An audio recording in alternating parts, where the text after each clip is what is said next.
All right, we've got a couple different row variations. Single arm rows, alternating gorilla rows, bent over barbell rows. Those are gonna be the three most common rows you see used in here. Renegade rows from a plank position, those would also be used. I'll grab a set of dumbbells just to demonstrate. Your gorilla rows, we're gonna be in this nice wide stance, good support. We've got either one kettlebell or two kettlebells if there's two available. We're drawing up, good rotation through that movement.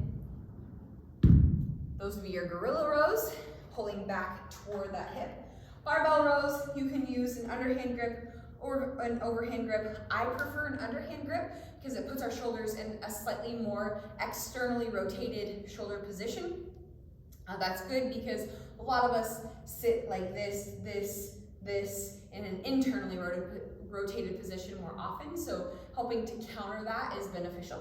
But you can use whichever grip you prefer. We're gonna pull this up and back toward our belly versus coming into our armpits. So pull it back more towards your belly and your low ribs. I love Coach Nate's cue of try to avoid being like a jackhammer where you're coming up, up, up. Try to stay in that one fixed position, drawing that up and back every single rep and staying in this nice neutral position.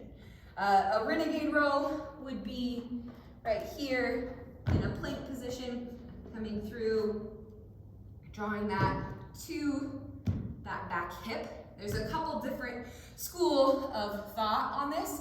One is that if you're trying to do this as more of a core movement, you would try not to let the hips rotate, okay?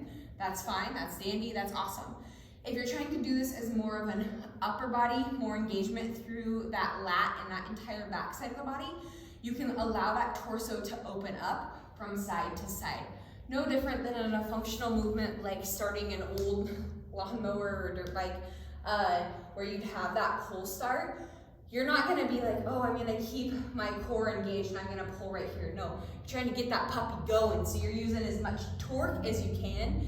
Same thing applies here. Just knowing what your purpose for the stimulus is really helpful, and either one is fine. They just have two different reasons of why you would choose one over the other. Neither one is wrong.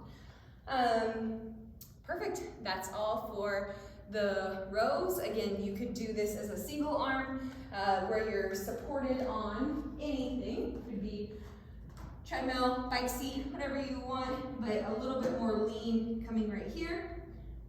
Or you could take a seat on the bench, bent over, coming with two dumbbells. Lots of ways to go about a bent over row. You could use a TRX. The main thing is that we just want to make sure we do them, because anytime we push horizontally or press, like say a chest press or a push-up, we want to be able to match that in the amount of strength and the amount of reps that we do with the pull position to keep our back nice and strong. Posture reasons, running reasons, lots of reasons. But ultimately, let's make sure that we're getting in quality horizontal pulling.